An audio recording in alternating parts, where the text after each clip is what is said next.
আসসালামু আলাইকুম, আমি জুবায়ের। আজকে টিউটোরিয়ালে আমরা যেটা দেখব সেটা হচ্ছে জাভাস্ক্রিপ্ট HTML DOM।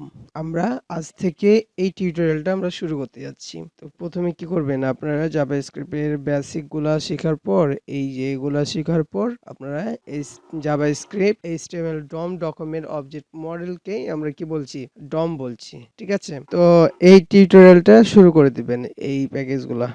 তো আমরা আজ থেকে আমরা এটা শুরু করে দিলাম। তো HTML DOM-টা কেন শিখবো সেটা একটা বিষয় আছে। ধরেন যে আমরা যে এই কাজগুলা করছি না, এগুলা কার মাধ্যমে করছি আমরা? এই কাজগুলা হচ্ছে আমরা এই যে HTML জাভাস্ক্রিপ্ট HTML DOM যেটা আছে তার মাধ্যমে করতে পারছি। তো এই সুন্দর সুন্দর কাজগুলা আমরা করার জন্যই আমরা হচ্ছে HTML DOM-টা শিখবো। জাভাস্ক্রিপ্ট HTML DOM-টা আমরা কি করব, শিখবো। এই কাজগুলা আমরা করতে পারবো যদি ওগুলা যদি শিখে নিয়ে তারপরে এগুলা প্র্যাকটিস করলেই শিখে নেবেন, বুঝে নেবেন যে কিভাবে কি করতেছি। তাই কি হচ্ছে, তাই হচ্ছে জাভাস্ক্রিপ্ট ডমটা আমরাকে ভালো করে শিখা দরকার যদি এগুলা তৈরি করতে চান। তাহলে আরো অনেক ভালো ভালো সবকিছু মানে যে কাজগুলা করতে পারি সেগুলা হচ্ছে HTML ডমের মাধ্যমেই করতে পারবো, কেননা ওগুলা দিয়েই দেখা যাচ্ছে আপনার ক্লিক ইভেন্ট এই সেই অনেক কিছুই আছে। তো আমরা এখানে একটা ফোল্ডার নিই, ফোল্ডার নাম দিই হচ্ছে জেএস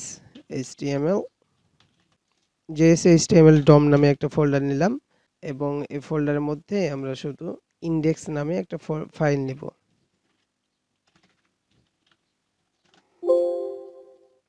তো এটাকে আমরা ভিজুয়াল স্টুডিও কোডে ফোল্ডারটাকে ওপেন করি।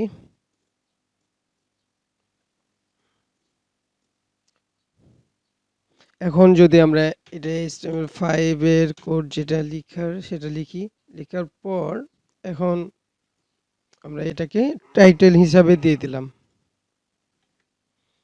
যে জাভাস্ক্রিপ্ট HTML DOM। ঠিক আছে, এটাকে টাইটেল দিই। তো আমি এখান থেকে কিছু কিছু এগুলাকে আমরা কোনটা আগে এবং কোনটা পরে হবে সেগুলা ভেবে চিনতে আমার নিজের মতন করে আমি একটা মানে এগুলা শুরু করে দিব। ঠিক আছে, তো আপনারা কি করবেন, আমরা যে সিরিয়াল অনুযায়ী ফাইলগুলা তৈরি করব সেগুলা দেখবেন। তো আমরা আজকে আমরা যেটা দেখাতে পারি সেটা হচ্ছে অ্যাড ইভেন্ট লিসেনার যেটা আছে সেটা সেটা দেখাতে পারি। হ্যাঁ, তো এটার নামটা আমরা দিয়ে দিতে পারি অ্যাড ইভেন্ট লিসেনার এবং প্রথমে কি 01 সেটা নামে দিতে পারি। তারপর আমরা এটাকে গো লাইভ যদি করি তাহলে এরকম হয়ে যাবে। অ্যাড ইভেন্ট লিসেনার যেটা সেটা কিভাবে কাজ করে সেটা আমরা দেখব। তো প্রথমে আমরা কি করব, একটা বাটন নিব। বাটন নেওয়ার পর এখানে বাটনের নাম দিতে পারি, এখানে বাটনের নাম দিয়ে দিবেন। ঠিক আছে, বাটনের নাম আমি বাটনই দিলাম। তো এটার উপরে কি করব, একটা আইডি দিয়ে দিব। আপনি যে কোনো নাম দিতে পারবেন আইডির, এটা তো জানেন। আর এর মধ্যে আমরা কি করে দেব, স্ক্রিপ্ট নামে যেইটা আছে আমরা আলাদাভাবে কোনো ফাইলে না স্ক্রিপ্ট লিখে আমরা কি করতে পারি, এর মধ্যেই স্ক্রিপ্টটা লিখে দিতে পারি। জাভা স্ক্রিপ্টের যে কোডগুলো আছে সেগুলাই এখানেই লিখে দিতে পারি। আর আইডিটাকে ধরবো কিভাবে, যদি আইডি হয় তাহলে আমরা আইডিটাকে ধরতে পারবো।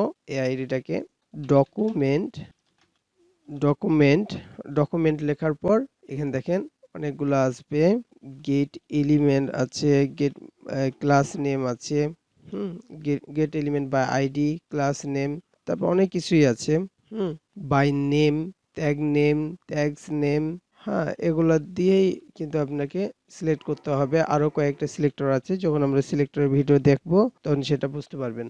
তো আইডি দিয়ে ধরার জন্য এখানে ডবল কোটেশনের মধ্যে আমাদের আইডিটা কি করতে হবে, এখানে বসাই দিতে হবে। তাহলে কি হবে, এখানে কি আছে না আছে সবগুলা দেখতে পাবো। তো এটা দেখার জন্য আমরা কি করতে পারি, আমরা যদি এই কনসোল বাটনে এটাকে আমরা লেট ভেরিয়েবলের মাধ্যমে আমরা এটাকে নিতে পারি।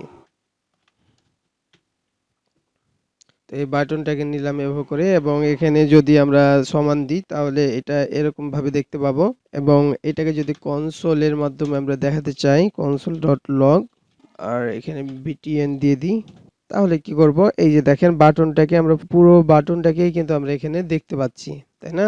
এই মানে এই যে বাটনের আইডিটা দিলাম, তো তাই এখানে বাটনটাকে আমরা দেখতে পাচ্ছি, মানে এই বাটনটা সিলেক্ট হয়ে গেছে।